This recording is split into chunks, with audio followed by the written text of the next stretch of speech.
പിതാവിൻ്റെയും പുത്രൻ്റെയും പരിശുദ്ധാത്മാവിൻ്റെയും നാമത്തിൽ ആമേൻ. എൻ്റെ പ്രിയപ്പെട്ടവരെ, ഇന്ന് ഓഗസ്റ്റ് 18 ചൊവ്വാഴ്ച. അമ്മേ പരിശുദ്ധ അമ്മേ, അമ്മേ പരിശുദ്ധമേ, ദൈവമാതാവേ, കൃപാസനത്തിലൂടെ ഞങ്ങൾക്കും ഞങ്ങളുടെ ദേശത്തിനും അമ്മ മധ്യസ്ഥം തേടി തന്ന എല്ലാ അനുഗ്രഹങ്ങൾക്കും കൃപകൾക്കും ഞങ്ങളിപ്പോൾ ഹൃദയം നിറഞ്ഞ നന്ദി പറയുന്നു. അമ്മേ പരിശുദ്ധമേ, ദൈവമാതാവേ, 2004 ഡിസംബർ 7 ഉച്ചകഴിഞ്ഞ് 2:30 കൃപാസനത്തിൽ സംഭവിച്ച അമ്മയുടെ പ്രത്യക്ഷപ്പെടലിനെ കുറിച്ച് സമർപ്പിച്ചിരിക്കുന്ന പഠനരേഖകളുടെ മേൽ സഭാത്മകമായ പഠനം ആരംഭിക്കുവാൻ ഞങ്ങൾ പ്രാർത്ഥിക്കുന്നു. അമ്മേ പരിശുദ്ധമേ, ഭൂസ്വർലോകങ്ങളുടെ രാജ്ഞിയായ അങ്ങേയ്ക്ക് ഭൗമസംരക്ഷണത്തിനായി പ്രപഞ്ചപ്രകൃതിയെ തന്നെ തിരുസഭ പ്രതിഷ്ഠിക്കുവാൻ ഈ പ്രത്യക്ഷീകരണം വഴി ഇടയാക്കണമേ. പരിശുദ്ധമേ, ജപമാല മാതാവേ, സകല കൃപാസനം പ്രാർത്ഥനയോടും ചേർത്ത് ഞങ്ങളിപ്പോൾ പ്രാർത്ഥിക്കുന്ന ഈ കുടുംബത്തിന്റെ പ്രത്യേക നിയോഗം പറ മക്കളെ.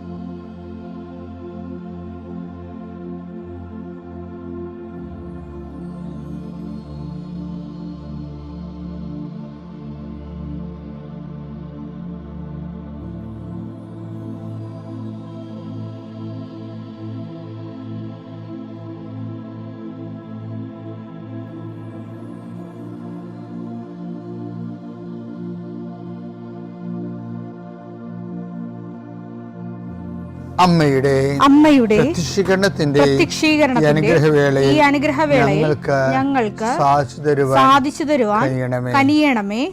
ആമേൻ. വിശ്വാസ പ്രമാണം.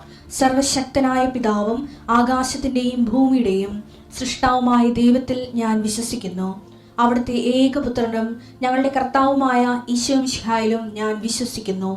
ഈ പുത്രൻ പരിശുദ്ധാത്മാവിനാൽ ഗർഭസ്ഥനായി കന്യകാമറിയത്തിൽ നിന്ന് പിറന്ന് പൊന്തിയോസ് പീലാത്തോസിന്റെ കാലത്ത് പീഡകൾ സഹിച്ച് കുരിശിൽ തറയ്ക്കപ്പെട്ട് മരിച്ച് അടക്കപ്പെട്ട് പാതാളങ്ങളിൽ ഇറങ്ങി മരിച്ചവരുടെ ഇടയിൽ നിന്ന് 3-ാം നാൾ ഉയർത്ത് സ്വർഗത്തിലേക്ക് എഴുന്നള്ളി സർവശക്തിയുള്ള പിതാവായ ദൈവത്തിന്റെ വലതുഭാഗത്തിരിക്കുന്നു.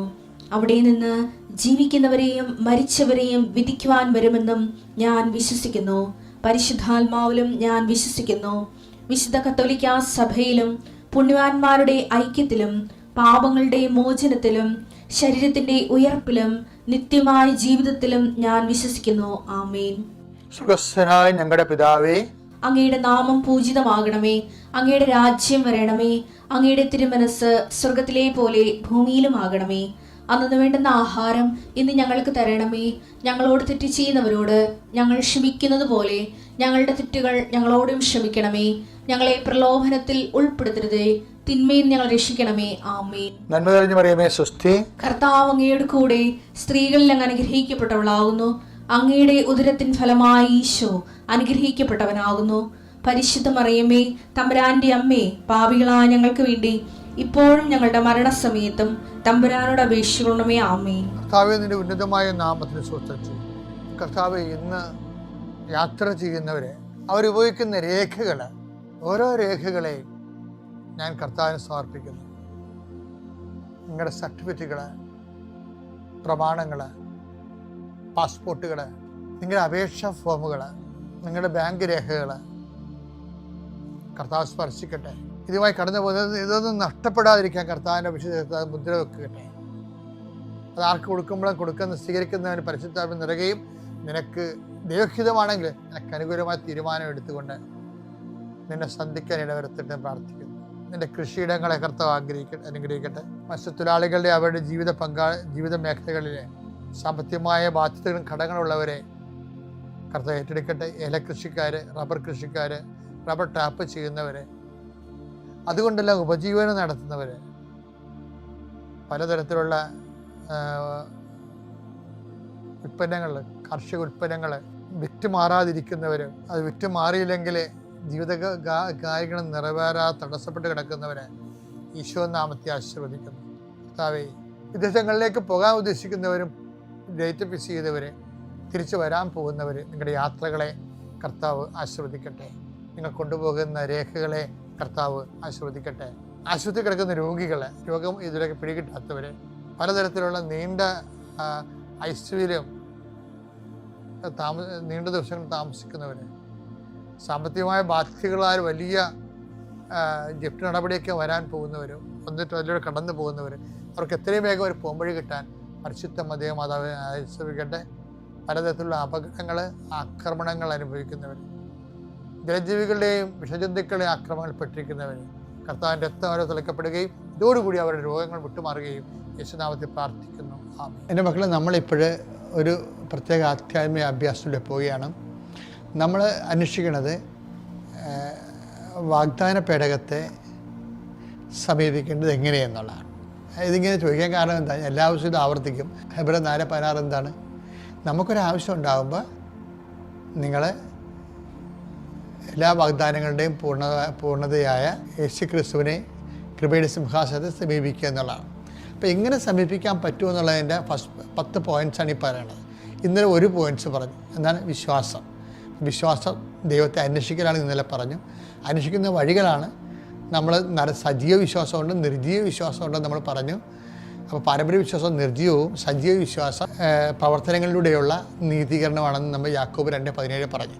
ഓക്കെ, ഇപ്പം നമ്മൾ ഇന്ന് പറയാൻ പോണത് രണ്ടാമത്തെ വാഗ്ദാന പേടകത്തെ സമീപിക്കുന്ന രണ്ടാമത്തെ പോയിൻ്റാണ്. ഇന്നലെ വിശ്വാസമാണ്, ഇന്നെന്താണ്? ഇന്ന് വിശുദ്ധിയാണ്. വിശുദ്ധി ഒരു യോഗ്യതയാണ് വാഗ്ദാന പേടകത്തെ സമീപിക്കാൻ. അപ്പോൾ ഉടമ്പടി കാലത്ത് നമ്മൾ വിശുദ്ധി പാലിക്കുന്നതിൻ്റെ പ്രത്യേക കാരണം അതാണ്.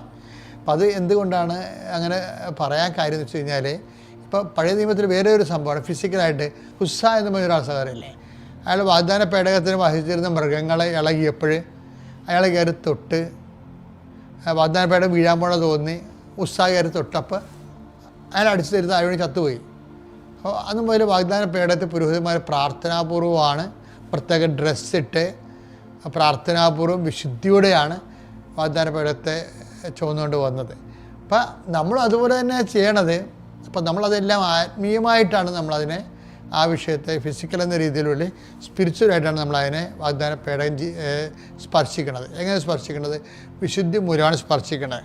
അതിൻ്റെ വചനമെന്ന് പറയുന്നത് സങ്കീർത്തനം 24:3-4 എടുത്തേ. കർത്താവിന്റെ മലയിൽ ആര് കയറും? കർത്താവിന്റെ മലയിൽ ആര് കയറും? അവിടുത്തെ വിശുദ്ധ സ്ഥലത്ത് ആര് നിൽക്കും? കർത്താവിന്റെ വിശുദ്ധ സ്ഥലത്ത് ആര് നിൽക്കും? കളങ്കമറ്റ കൈകളും നിർമ്മലമായ ഹൃദയവും ഉള്ളവൻ. നിർമ്മലമായ ഹൃദയമുള്ളവൻ. മിഥ്യയുടെ മേൽ മനസ്സ് പതിക്കാത്തവനും മിഥ്യയുടെ മേൽ മനസ്സ് പതിക്കാത്തവൻ, കള്ളസത്യം ചെയ്യാത്തവനും തന്നെ. കള്ളസത്യം, അതായത് നമ്മൾ പണ്ട് നേരത്തെ പാട്ടില്ലേ, നിൻ ഗേഹത്തിൽ വാഴുന്നതിനോ എന്നൊരു പാട്ടില്ലേ, ആരാണ് യോഗ്യൻ എന്നുള്ളത്. അപ്പം അത് ഈ സങ്കീർത്തനം എടുത്തിട്ടുള്ളതാണ്. അപ്പം അതിൻ്റെ വിഷയം എന്ന് പറയുന്നത് നിഷ്കളങ്കനായിരിക്കണം. പിന്നെ എന്തൊക്കെയാണ്? കളങ്കമറ്റ കൈകളും നിർമ്മലമായ ഹൃദയവും ഉള്ളവൻ. നിർമ്മലമായ ഹൃദയം. മിഥ്യയുടെ മേൽ മനസ്സ് പതിക്കാത്തവനും. മിഥ്യയുടെ മേൽ എന്ന് പറയുന്നതല്ലേ, ഈ നമ്മളെ ഐഹികമായിട്ടുള്ള ഈ വ്യവഹാരിക ഭൗതിക ജീവിതമില്ലേ, അപ്പം അത് ചില ആൾക്കാർ അമിതമായ പ്രാധാന്യം കൊടുക്കും. പ്രാധാന്യം കൊടുക്കും. ഇപ്പം നമ്മളിപ്പോൾ ഞാൻ പറഞ്ഞില്ലേ, ഈ മലയാളിയും എങ്ങനെ, കഴിഞ്ഞ ദിവസങ്ങളിലൊരു ബിഷപ്പ് പറഞ്ഞില്ലേ, മലയാളിയും മുടിഞ്ഞത് വലിയ വീട് വെച്ചാണെന്ന് പറഞ്ഞില്ലേ.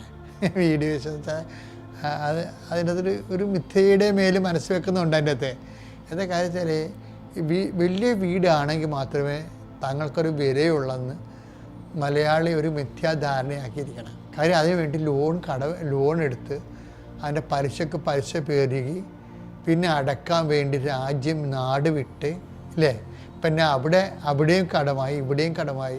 അപ്പം മിഥ്യയുടെ മേലെ എനിക്ക് ഇപ്പോൾ ഇത്രയും നാളായിട്ട് മനസ്സിലെങ്ങനെയാണ്, നമ്മളിപ്പോൾ ചിലർ ദൈവത്തെ വിളിക്കണ പോലും അവരുടെ ഈ മിഥ്യാബോധങ്ങളെ ഊട്ടിയുറപ്പിക്കാൻ വേണ്ടിയാണ്. വലിയ വലിയ ആഗ്രഹങ്ങളുമായിട്ടല്ലേ ചില ആൾക്കാർ ഉടമ്പടി എടുക്കണത്. അവർക്ക് കുറച്ച് നാൾ കഴിയുമ്പോൾ മനസ്സിലാകും. അപ്പോൾ അവർ, ഞാനൊരു ആദ്യ കാലങ്ങളൊന്നും അവരവനെ ഡിസ്കറേജ് ചെയ്യത്തില്ല. എന്നാലും ഞാൻ ഇങ്ങനെ കോഷൻസ് കൊടുക്കും. നിങ്ങൾ പറയുന്ന വഴികളിലേക്ക് കർത്താവ് ഉടമ്പടി കൊണ്ടുവരത്തില്ല. നിങ്ങൾ ചെയ്യാനുള്ള കാര്യങ്ങൾ കൃത്യമായിട്ട് ചെയ്യണമെന്ന് ഞാനോട് എല്ലാ പ്രശ്നങ്ങളിലും സൂചിപ്പിക്കും. അപ്പോൾ അതേസമയം തന്നെ അതെ 10% 5% മോശമായിട്ട് ഉടമ്പടി എടുക്കത്തുള്ളൂ. അപ്പോൾ അതിനകത്തത് നെഗ്ലിജിബിളാണ്, കുറച്ച് കഴിയുമ്പോൾ അവർ ശരിയായിക്കൊള്ളും.